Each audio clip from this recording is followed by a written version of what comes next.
Avec vous, Annalisa Capellini, ce matin, vous nous emmenez en Italie. Le pays voudrait déclarer que les réserves d'or détenues par la Banque centrale du pays appartiennent aux Italiens, au peuple. Au peuple italien, oui, puisque l'Italie est littéralement assise sur une montagne d'or. Le pays possède les troisièmes plus importantes réserves au monde, juste après les États-Unis et l'Allemagne. Et c'est vrai qu'avec la flambée du cours de l'or, c'est un véritable trésor. C'est estimé à plus de 2000 tonnes, avec une valeur marchande de 285 milliards d'euros. Pour l'Italie, pour vous donner un ordre de grandeur, ça représente à peu près le total des fonds reçus par le pays dans le cadre du plan de relance de l'UE fait après le Covid. Donc, une partie de Frères d'Italie, qui est le parti de la première ministre Giorgia Meloni, a décidé de présenter un amendement pour déclarer que cet or, je vous lis, ces réserves d'or gérées et détenues par la Banque centrale d'Italie appartiennent à l'État au nom du peuple italien. C'est la mention de peuple qui est importante ici. Donc voilà, c'est cet amendement qui a été transmis la semaine dernière à la BCE pour vérifier s'il est conforme au droit européen. C'est un peu un serpent de mer en Italie, cette idée. Ça revient assez périodiquement chez la droite plutôt eurosceptique, chez Frères d'Italie notamment. Giorgia Meloni en a parlé beaucoup de fois quand elle était encore à l'opposition. Bon, désormais les choses ont changé, elle est au gouvernement. Mais alors, à quoi est-ce que ça servirait concrètement ? Alors, c'est surtout une question de principe. Selon Frères d'Italie, ça réaffirme le principe fondamental que l'or appartient aux Italiens. Ça remet pas vraiment en cause l'autonomie de la Banque d'Italie.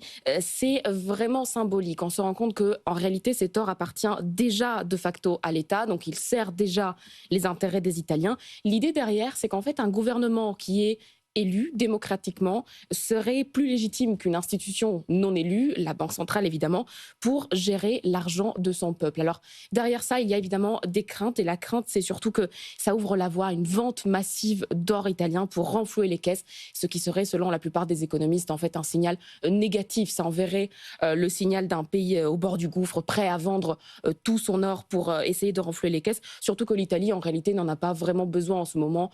Certes, le pays est encore très endetté, mais il se redresse, presque tous les voyants sont ouverts, donc ce n'est pas vraiment le moment de le faire pour l'Italie. Et d'ailleurs, toujours selon l'opposition, c'est un moyen assez populiste de détourner le débat, de parler d'autre chose et d'éviter de parler des vrais sujets économiques intéressants du moment, c'est-à-dire les salaires qui restent trop bas et le coût de la vie qui augmente trop rapidement. Mais alors, est-ce que cette mesure pourrait vraiment arriver ?